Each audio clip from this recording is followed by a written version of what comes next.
Alam mo, buti na lang nandito ka. Hindi na ako nakapagsabi na pupunta ako rito sa balur mo, Insan. Akala ko lumabas ka kasama si Joawis mo. Hindi kami lalabas. Nag-away kami. Really? Isplok mo yan. Ay. Okay, sasabihin ko. Pero dapat makinig ka muna ha. Huwag ka muna magre-react hanggat hindi pa natatapos yung kwento ko. Sige, chika mo na yan. Anaklabong ba kasi yun? Curious na ang bakla.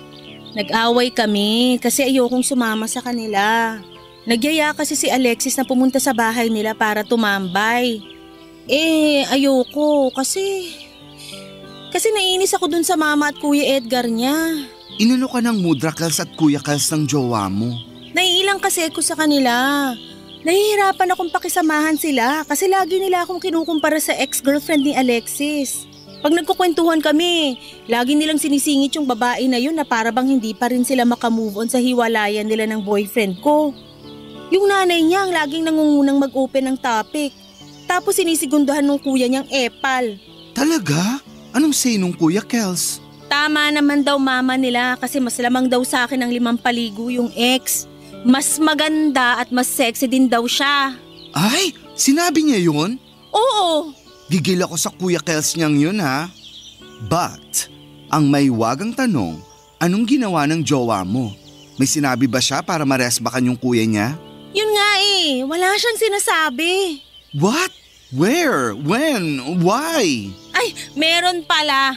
Sabi niya, intindihin ko na lang kasi nagbibiro lang naman daw yung kuya niya. Huwag ko na raw palakihin yung issue. Pagpasensyahan ko na lang daw mama niya. Hindi pa siguro makamove on sa hiwalayan nila nung ex niya. Ang tagal din nila 5 years, kumpara sa amin na 5 months pa lang. I don't care kahit na 10 or 15 years pa sila. Ikaw na ang current jowa. Dapat matuto silang irespeto yon. Kaloka, kahit naman ako nasa posisyon mo hindi gaganaang pumunta sa kanila. Di ba nga? Pero kailan pa ba to? Don't tell me, matagal na nilang ginagawa sa'yo to ha? Medyo. Simula nung pinakilala ko sa kanila ni Alexis nung 1 month pa lang kami. Girl, at bakit ngayon mo lang chinika sa akin? Grabe, nakakasakit ka ng damdamin. Akala ko pa naman di lang tayo magpinsan, mag-BFF din tayo. Siyempre, mag-BFF tayo. Naisip ko lang naman na wag munang sabihin sa'yo kasi akala ko magbabago pa sila. Sa bagay, pero mukhang wrong ka kasi. Genetics na yata ang pagiging epal ng pamilya ng boyfriend mo. Sa true lang ha. Pero buti na lang, chinika mo na. Para naman nadadamayan kita sa inis mo dyan kay Alexis. Daig ko pa yata siya kahit na malambot ako't lalamya-lamya. Ay nako, minsan naisip ko nga na parang mas lalaki ka pa kaysa sa kanya. Che? Oh, mabalik tayo. Dapat talaga kausapin mo yung jowa mo. Sabihin mo yung feelings mo sa kanya. Kasi paano na lang pag nagpakasal kayo? Di magiging real mother-in-law and brother-in-law mo na yung Mudra Kels at Kuya Kels niyang daig pa ang mga premyadong kontrabida sa GMA Telebabad. Ginawa ko na yan. Tulad kahapon. Kinausap ko siya tungkol doon pero ending, nagalit siya sa akin. Kaya nagalit ka rin sa kanya? Oo! Tama yan. Huwag kang patalo dahil walang talunan sa angkan natin. Warla kung warla. Kaya nga, pero ano nang gagawin ko? Gagawin saan? Sa amin ni Alexis. Siyempre ayoko naman na lagi kami nag-aaway. Magkakabati rin kayo. Kailangan nyo lang ng space. Mag-usap ulit kayo kapag pareho ng malamig ang ulo nyo. Palagay mo effective yung ganun? Hindi mo malalaman kung hindi mo susubukan. Sige, gagawin ko yung sinabi mo. Okay, pero sa ngayon, huwag ka na muna magmukmuk dito sa balur mo.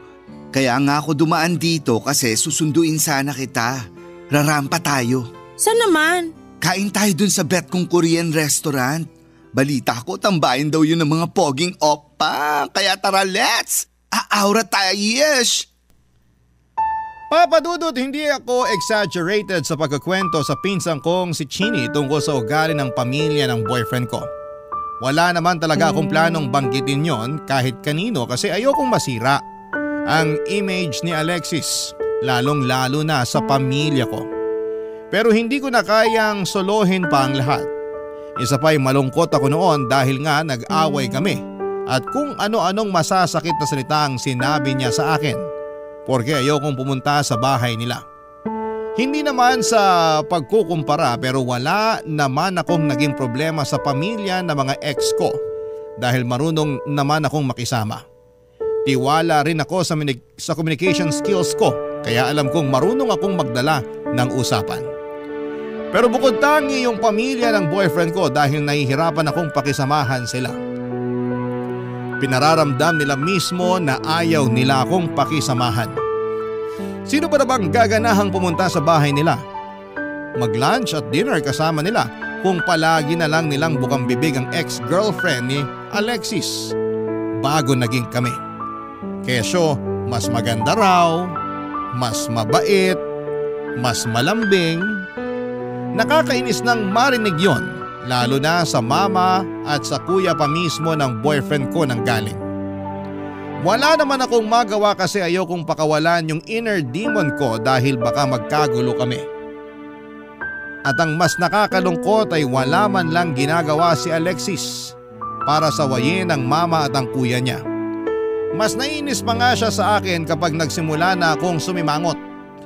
May isang beses na sinabihan niya akong walang pakisama kaya raw ayaw sa akin ang pamilya niya.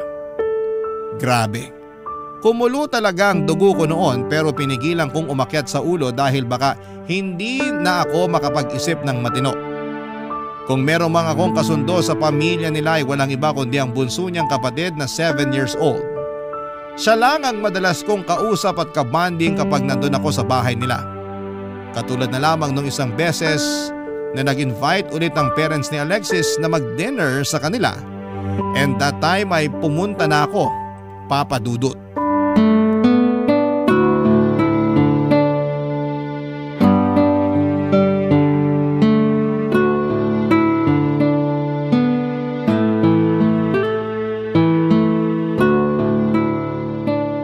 Hi, Nian. Kuya Edgar, ikaw pala. Pansin ko, kanina ka pa nakikipaglaro sa bunso namin ah. Wala ka bang planong kausapin man lang kami? Ano naman pag-uusapan natin? Kung ano-ano lang. Kamusta ka na sa trabaho mo? Okay naman ako ron. Kayo ni Alexis, kamusta? Maayos naman kami. Pero balita ko, napapadalas daw mga away nyo ah. Sino naman nagkwento sa'yo niyan? Sino pa ba? Eh di si Alexis mismo. Kaya raw hindi ka sumama dito sa bahay nung nakaraan kasi ayaw mo kami makita ni Mama. Hindi sa ganun. Alam mo, okay lang naman. Gusto ko lang din malaman kung ano bang problema sa amin.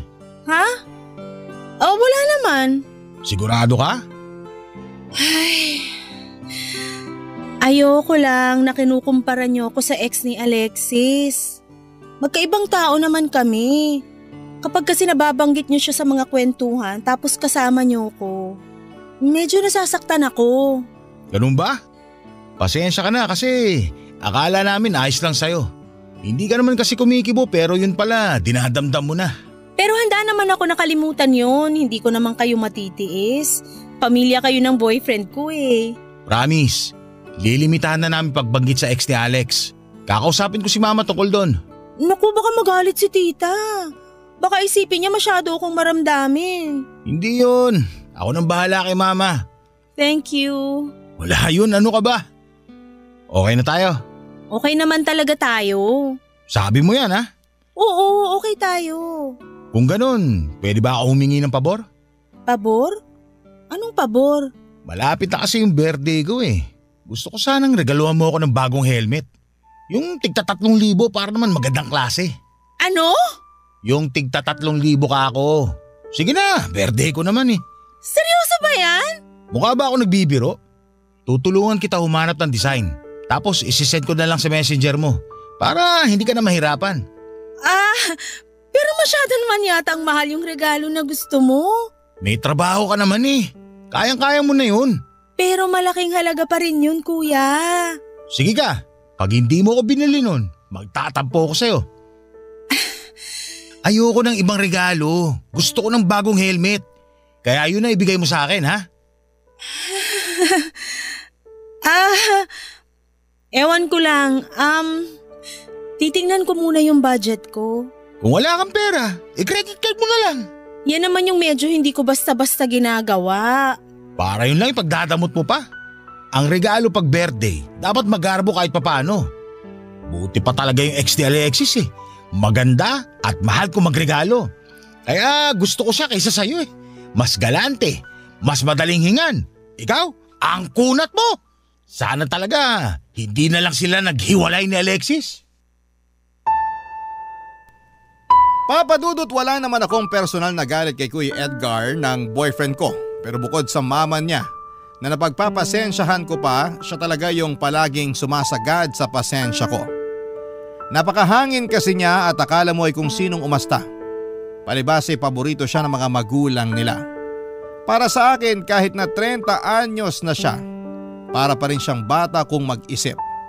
Akala ko ay masasanay na lamang ako sa ugali niya pero ganon na lang ang gulat ko nang hingan niya ako ng helmet para sa birthday niya na nagkakahalaga ng 3,000 piso. Hanggang sa bago ko umuwi ay patuloy pa rin siya nagpapaalala sa akin tungkol sa regalo niya. At kahit na naririnig na yon ni Alexis ay wala pa rin siyang ginawa para sawayin ang kuya niya. Hindi ko alam kung kinukonsente niya ba ang kapatid niya o sadyang walang pakialam sa akin ang boyfriend ko.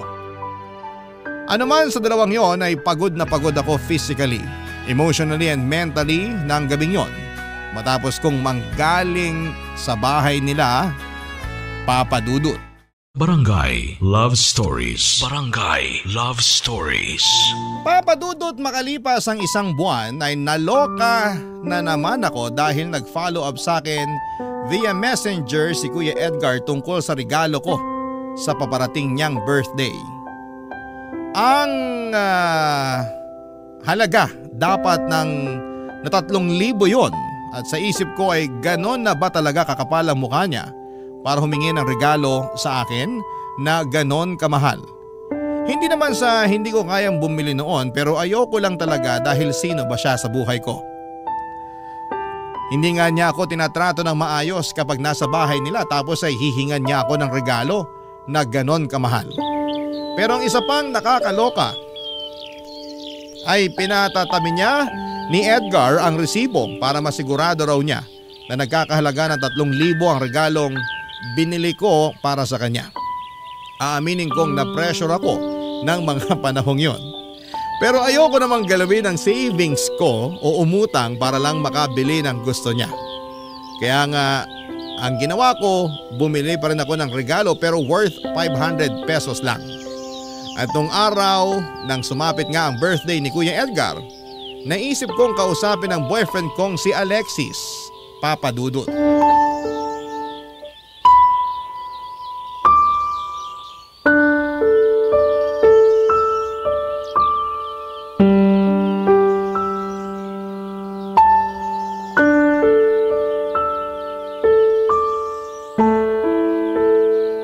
Ano na naman bang topak yan, Ian? Hindi ako tinutopak. Bakit ayaw mo na namang sumama sa bahay? Hindi naman sa ayaw, may lakad nga kasi ako. Birthday din ng mama ko, inaasahan niya na umuwi ako sa bahay mamaya. Ano ba yan? Uunahin mo pa yan kaysa sa birthday ng kuya ko? Ha? Anong sinabi mo? Bingi ka ba? Nakakabuisit ka na. Mas nauna akong sabihan ka. Pwede naman mag-birthday mama mo nang wala ka eh. Mas kailangan kita sa birthday ng kuya ko. Teka lang ha, baka sakaling di mo naiintindihan. Uulitin ko sa'yo na birthday din ng nanay ko ngayon. Natural mas importante siya kaysa sa kuya mo.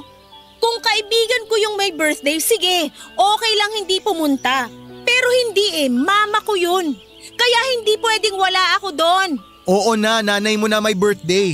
Pero hindi ba pwedeng ipagpabukas nyo na lang yung celebration ng mama mo? At bakit ipagpapabukas? Alam mo, bakit pa tayo nagtatalo pareho namang mahalaga yung pupuntahan natin? Hindi na nga ako nagsalita nung sinabi mong di mo ako masasamahan sa birthday dinner ni mama. Pero bakit ang dami mong sinasabi ngayong ako naman ang di makakapunta sa birthday ng kuya mo? Napapansin na kasi nila sa bahay na palagi kang hindi sumasama sa akin. Kaya sa totoo lang, hindi na ako nagtataka kung bakit malayo ang loob nila sa'yo eh. Ano bang sinasabi mo? Sumasama ako sa inyo Di ba last month lang nag-dinner tayo doon? Nagkataon lang talaga na may mas mahalaga akong pupuntahan ngayon. Mahalaga rin naman yung birthday ng kuya ko Alam mo, ewan ko sa'yo. Para ako nakikipagtalo sa bata. Ay, ang akin lang naman, para mas lalo ka nilang magustuhan, dalasan mo yung pagpunta sa bahay namin. Kaya mas lalo na makita ka nila ngayon kasi nga may mahalagang okasyon. Bakit ba gustong-gusto mo ako pumunta sa inyo? Siguro natutuwa ka tuwing kinukumpara ako ng mama at kuya mo sa ex mo, no? Anong pinagsasabi mo? Alam mo kung anong sinasabi ko. Lagi mong naririnig pag kinukumpara ako ng pamilya mo sa ex mo. Nandun ka tuwing pinamumukha nila sa akin na kayo yung mas bagay. Huwag mo sabihing nagsiselos ka sa maliit na bagay na yon. Hoy, hindi maliit na bagay yon! Matagal na kaming wala. Nasabi ko naman sa'yo, di ba? Pero kung makapagselos ka dyan, parang last week lang kami nag-break ah. Tayo na ang magkarelasyon ngayon. Tsaka hindi ko nababalikan yon. Hindi rin kita ipagpapalit doon. Kaya wala kang dapat ikaselos. Hindi mo ba narinig yung sinabi ko? Di ka rin makaintindi, no? Pinamumukha nila sa akin na mas gusto nila yung ex mo. Sana naman pag nandun ako, magkaroon sila ng kahit konting respeto sa akin. Para silang nananadya eh. Ba't di mo sabihin yan sa kanila para matigil na? Kailangan ko pa bang sabihin? Ano, manhid lang? Wala silang pakiramdam? Hindi pa ba halata sa reaksyon ng mukha ko na hindi ako natutuwa? Saka kahit di ako magsabi, sana marunong kang makaramdam. Di ko alam kung mahina ka lang talaga o isa ka ring tuod eh. Makiramdam ka naman sa sitwasyon. Boyfriend kita pero hindi mo ko kayang ipagtanggol sa pamilya mo? O anong gusto mo? Awayin ko si na mama dahil lang na-offend ka. Hindi ko sinabing awayin mo. Ang gusto ko lang kausapin mo sila para tigilan na nila ako. Biro nga lang nila yun. Ano ka ba naman? Hoy, wag ka magmaang-maangan dyan. Alam mong hindi sila nagbibiro. Ay, ewan ko sa'yo. Wala talagang patutunguhan tong usapan natin eh. Ang hina mo umintindi. Cum laude ka naman nung nag-aaral ka. Pero bakit parang ang hina mong pumikap? Kapal ng mukha mo! Mas mahina yung utak mo! Umalis ka na! Umuwi ka na sa inyo! Nian! Sinabing umalis ka na bago ko ipalo sa mukha mo tong bag ko!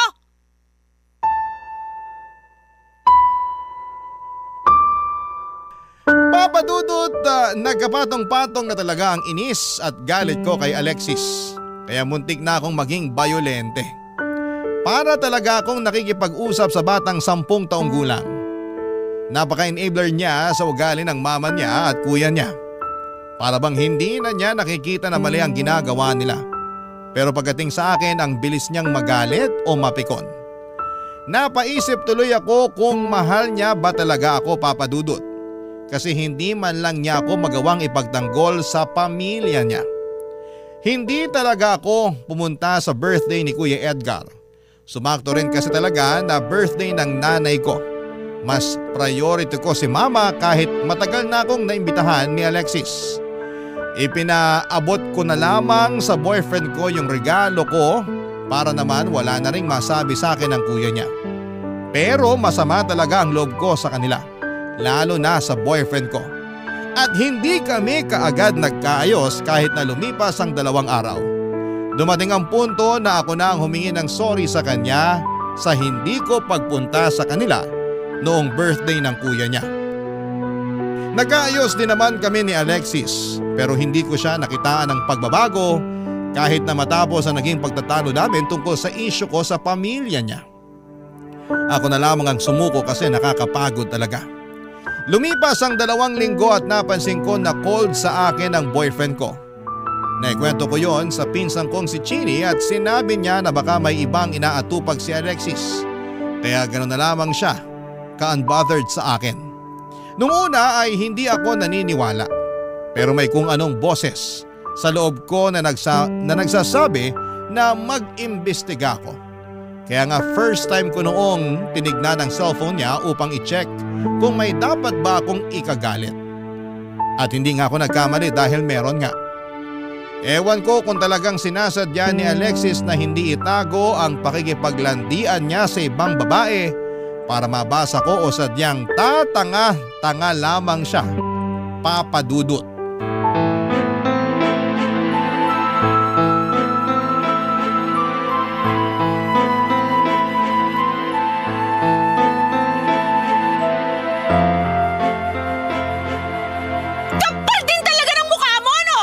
Ano bang problema mo? Ikaw ang problema ko! Anong ginawa ko? Nananahimik lang ako dito tapos bigla-bigla ka nalang magagalit dyan. Para kang tanga. Ako ba ngayon ang parang tanga? Lakas naman ang loob mo! Sinadya mo ba o sadyang tanga ka lang kasi hindi mo man lang binura-usapan yun ng ex mo sa phone mo?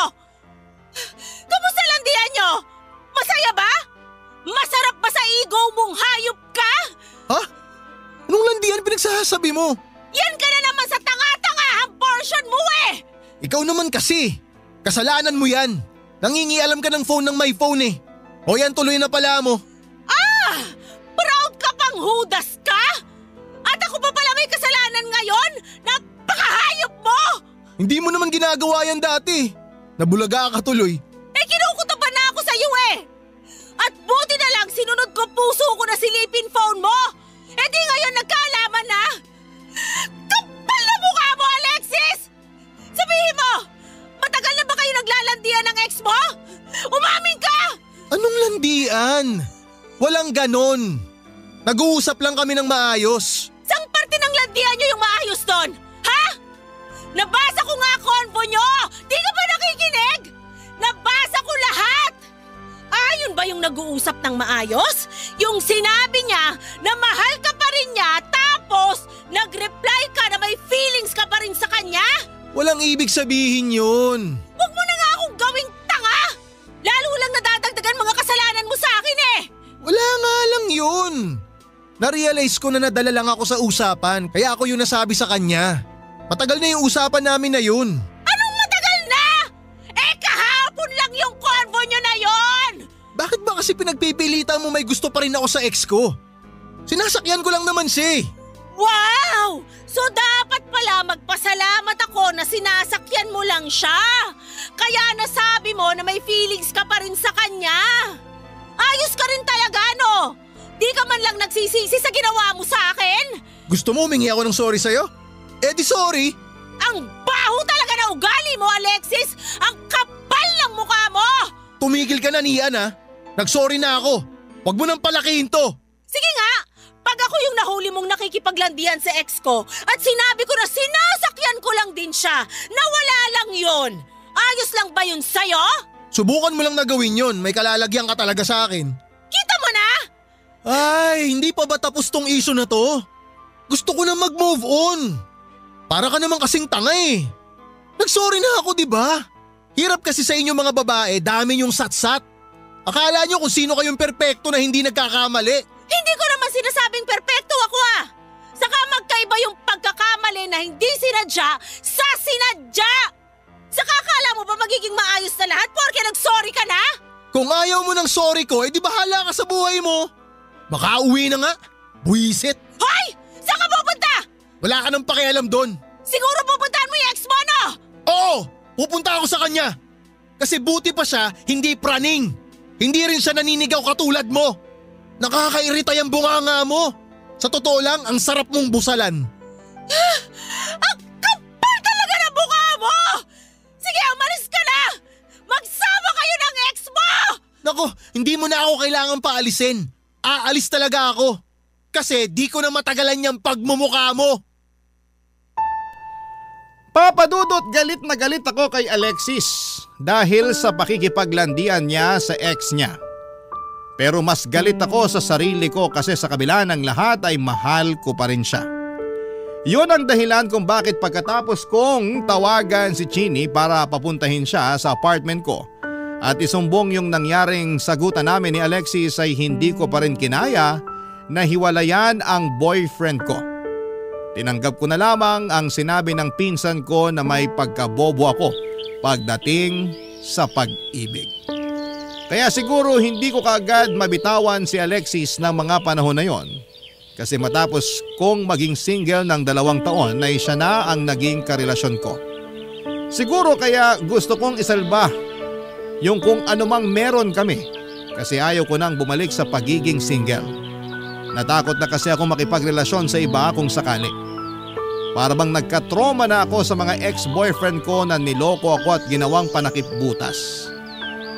Akala ko nga noon ay wala ng pag-asa para makakilala ako ng matinong lalaki na magmamahal sa akin. Nung dumating sa buhay ko si Alexis Papadudut, Akala ko ay siya na talaga yung the one. Pero na mga panahong yon, ewan ko na lang talaga kung siya pa rin ang lalaking nararapat para sa akin, Papa Dudut. Barangay Love Stories. Barangay Love Stories. Papa Dudut, pagkalipas ng 1 linggo ay humingi ng tawad sa akin si Alexis. Sinabi niyang natukso lamang siya at hindi na niya raw uulitin yon. Na-realize niya na ako pa rin ang mahal niya at ako ang pinipili niya sa amin ng ex-girlfriend niya. Sa unang pagkakataon ay nakaramdam ako ng assurance mula sa lalaking mahal ko. Kaya as usual ay pinatawad ko siya. Nangako kami sa isa't isa, nakakalimutan na namin ang nangyari at mag-move on na lamang.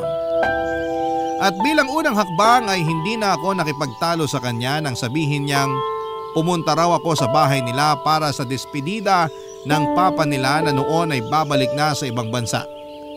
Kahit na ayoko kasi baka makita ko doon ang Kuya Edgar niya, ay sinantabi ko na lamang ang pagdadalawang isip ko. Bago kasi yon ay kinutuban ako ng hindi maganda. Pero sinubukan ko na lamang baguhin ang tingin ko sa pamilya ng boyfriend ko at bigyan pa sila ng isa pang pagkakataon. Basta wag lang nila akong pagsasalitaan ng hindi maganda, Papa Dudut.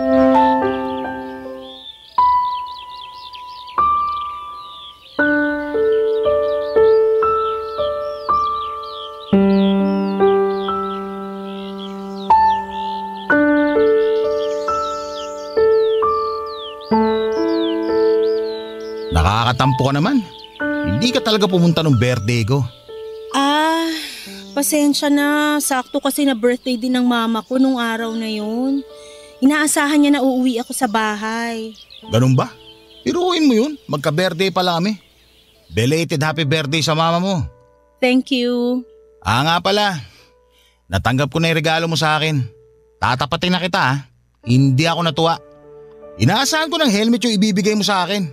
Sorry, kasi yun lang nakayanan ng budget ko. Ano ba yan? Nakakadismaya ka naman eh. Asang-asa na ako na yung helmet na gusto ko ireregalo mo sa akin. Pero hindi mo naman tinupad. Hindi naman ako umuo na helmet ang ireregalo ko sa'yo. Saka bakit ka ba sa akin nanghihingi ng ganong kamahal na regalo? Ninang mo ba ako? Inaanak ba kita? Ayos ka makasagot ah. Hindi ko talaga alam kung saan ka kumukuha ng kapal ng mukha mo. Kung makapag-demand ka sa akin, kala mo may patago ka.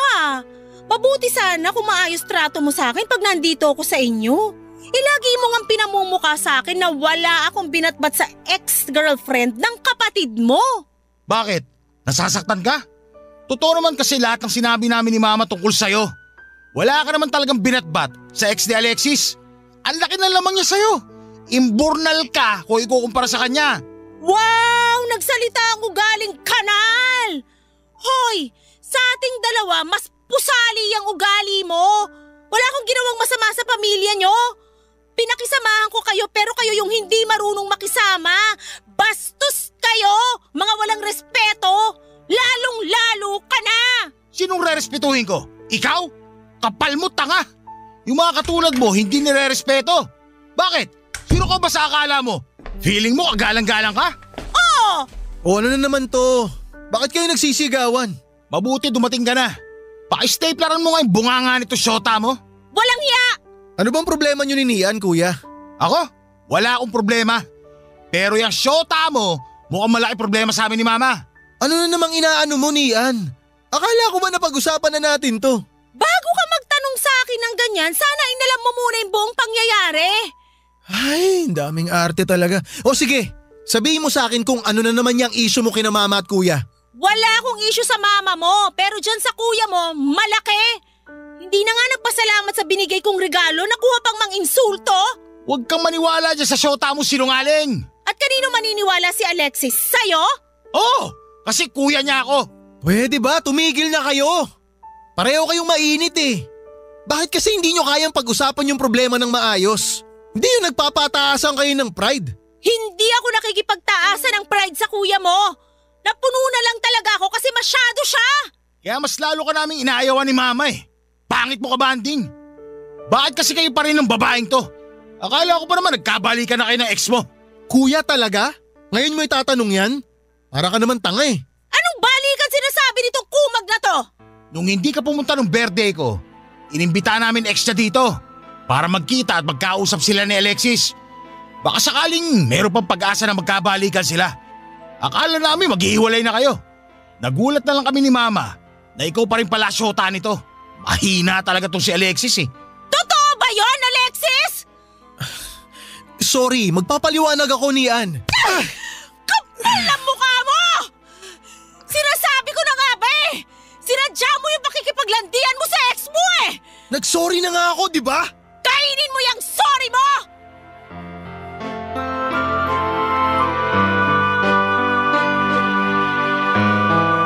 Papadudot, dahil sa nangyari halos mawalan ako ng malay dahil putok na putok ang galit ko.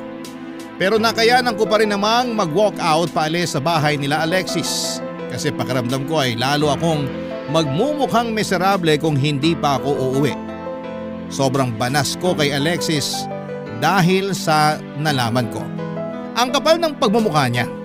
Parang gusto ko siyang balatan ng buhay pero pinigilan ko pa rin ang sarili ko na sumabog dahil baka makagawa ako ng hindi maganda. Kaya nga nung nakalayo na ako sa bahay nila ay dali-dali kong tinawagan si Chini para magpasundo sa fast food chain na malapit sa bahay nila Alexis. Doon niya ako kinita at agad akong yumakap sa kanya. Hinatid ako ng pinsan ko sa apartment ko at hindi niya ako iniwanan hanggat hindi pa pagod ang mata ko sa kakaiyak. Hindi ko na lang namalaya na nakatulog na ako dahil sa pagod at sama ng loob. Kinabukasan naman ay tawag ng tawag sa akin si Alexis pero hindi ko siya sinasagot. Hindi ko rin binuksan ang mga text at chat niya. Siguro'y napagod na lang talaga akong makipag-usap sa kanya. Kaya hindi ko muna siya hinarap ng 3 araw. Pero laking gulat ko nang ibalita sa akin ni Chini na nakita raw niyang nag-post si Alexis sa timeline nito sa Facebook. Sa picture ay nakakbay si Alexis sa isang babae at nakahalik pa sa pisngi nito. Nung makita ko yung picture ay na-confirm ko na yung ex niya yon. At mukhang ang totoo ang balita ni Kuya Edgar na nagkabalikan na nga si Alexis at ang ex niya.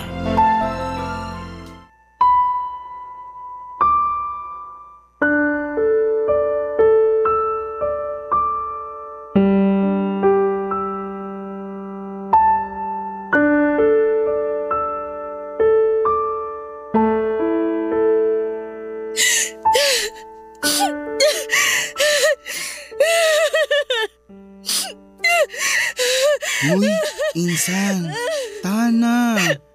Paano ako tatahan? Harap-harapan akong binastos ng boyfriend ko. Imbis na magsisi siya sa pakikipaglandian niya, nakuha pa niya talagang pangatawanan yung panloloko niya. Sa true lang, kaya nga pati ako gigil na dun kay Alexis. Sige, hindi na kita patatahanin. Ilabas mo na lahat yan. Iyak mo lang. True! Kapal na mukha ng mokong na yon. Akala mo kung sino? Minahal ko siya ng buo. Iniintindi ko kapag nagkukulang siya. Pati pamilya niya sinusubukan kong pakisamahan. Pero bakit niloko pa rin niya ako? Hindi ko alam yung sagot dyan. Pero isa lang yung sigurado. Baliw siya. Kasi doon pa lang sa hindi ka niya pinagtanggol sa pamilya niya, red flag na talaga. Tapos, dumagdag pa yung nahuli mo siyang nakikipaglandian sa ex niya sa chat. Ewan ko ba naman sa'yo kung bakit pinatawad mo pa siya nun? Sana dinispatcha mo na. Ewan ko sa sarili ko. Ang tanga-tanga ko. True ulit yan. Pero si Alexis talaga yung may kasalanan dito eh. Sabi mo nga, minahal mo siya. Inintindi sa mga pagkukulang niya. Siya tong hindi marunong makipag-compromise sa'yo. Minamanipulate ka niya, Insan. Ewan ko ba? Ganun yata talaga pag mahal mo. Ang uto-uto ko, nakakainis. Pero ngayon, nagising ka na. Hindi ka na uto-uto. Naisip ko na baka totoo rin yung sinabi sa akin ng kuya niya. Nawala talaga akong binatbat sa ex niya kaya siya nakipagbalikan doon. Excuse me, ikaw walang binatbat? Ipapaalala ko lang sa'yo kung sino ka, girl. Hindi ka walang binatbat dahil meron kang binatbat. Matalino ka kaya? Nangunguna sa klase simula elementary hanggang college. Cum laude, may magandang trabaho, sopistikada at may class. Yung pamilya ng damuhong na ex mong yon ang walang binatbat. Wala rin silang class kasi respeto nga hindi nila maibigay sa'yo. Ay nako, gigil ako dun sa mga person. Thank you, Insan. Pasensya na kasi. Dinamay pa kita sa nangyari sa akin. Hindi mo ako dinamay kasi desisyon ko na makigulo. Saka bakit ka ba humingi ng pasensya? Wala ka namang kasalanan. Naisip ko lang kasi na pati tuloy ikaw galit na kay Alexis at sa pamilya niya. Alam nga namang matuwa ako sa ginawa nila sa'yo. Gusto mo yata magpapiesta ako dahil sinaktan ka nila eh. Sira, di naman ganun yung ibig kong sabihin. Ay, sorry na. Hindi ko kasi nag-getch. Basta, thank you kasi nandyan ka. Kahit na malungkot ako ngayon, at least hindi ako nag-iisa. May karamay ako. Natural, dadamayan kita kasi pinsan kita at mahal kita. Kaya nga nagagalit ako dyan sa ex mo, saka sa pamilya niya kasi hindi ka nila inaalagaan. Hindi ka nila nirespeto. Pero hayaan mo na, makakarma rin sila. Lalo na yung Alexis na yan. Ewan ko. Ayoko naman hilingin na makarma siya kasi kahit papano may pinagsamahan pa rin kami. Di nga siya naawa sa'yo nung inalisan ka niya ng ka-freshness dahil puro sakit ng ulo binigay niya sa'yo. Seryoso? Ganun na ba talaga ako kapangit? Hindi naman, pero mukha ka lang dehydrated. Genie naman eh. Charot lang. Siyempre maganda ka pa rin. At may kutob ako na mas lalo ka pang gaganda kasi wala na sa buhay mo yung ex mo. Basta, tandaan mo, nandito lang kami ng pamilya mo. Lalong-lalo na ako. Kapag malungkot ka, kapag feeling mo magbe-breakdown ka ulit kasi naaalala mo yung loko na yon, tawagan mo lang Akesh. Pupuntahan kita rito sa apartment mo. Tapos, yayayain kitang gumimik. Hindi ka pwedeng magmukmok habang buhay dahil marami pang mas pogi sa ex mong chararat. Papadudot malaki talaga ang pasasalamat ko kay Chini dahil kasama ko siya ng mga panahong nagmo-move on ako kay Alexis. Lagi niyang sinasabi sa akin na huwag kong hayaan na tumigil ang mundo ko dahil lang iniwan ako at niloko. Wala raw sa akin ang problema kundi na sa mga katulad ng ex-boyfriend ko. Kaya nga unti-unti ay bumalik ang kumpiyansa ko sa sarili. Mula nung maghiwalay kami ay wala na akong naging balita pa kay Alexis. Pinutol ko na rin kasi ang ugnayan namin bilang bahagi ng pag-move on ko. At nung sa wakas ay mawala na ako ng pakialam sa kanya ay nasabi ko na lamang sa sarili ko na blessing in disguise ang paghiwalay naming dalawa. Sa kasalukuyan, Papadudot ay kasal na ako sa mister ko na nakilala ko dahil kay Chini. Meron na rin kaming isang anak na babae at masayang masaya ako ngayon. Siguro nga ay totoo ang kasabihan na inaalis ng Diyos ang taong hindi karapat-dapat sa atin upang mabigyan ng daan yung taong totoong nakalaan para sa atin.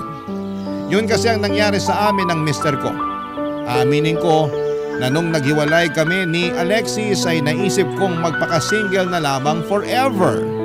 Pero iba pa rin pala kapag si Cupido na ang kumilos at masaya naman ako kasi hindi ko hinayaan ang sarili kong magpaka-bitter habang buhay dahil lang sa hindi magandang naranasan ko at pinagdaanan kay Alexis. Hanggang dito na lamang po, Papadudot, ang sulat ko. Naway kinapulutan po ito ng aral at inspirasyon ng mga kabarangay natin. God bless sa Barangay Love Stories. Number 1 po kayo sa puso namin. Ang inyong forever kapuso at kabarangay ni Ann. Barangay Love Stories. Barangay Love Stories. Napakasakit na nangyari kay letter sender. Pero buti sa uli, naging maayos pa rin ang buhay niya. Anong say mo sa Barangay Love Stories na ito? Pagkwentuhan natin sa comment section yan. Nagustuhan ng iyong napakinggan? Ituloy yan via live stream sa www.gmanetwork.com/radio. Barangay LS 97.1 4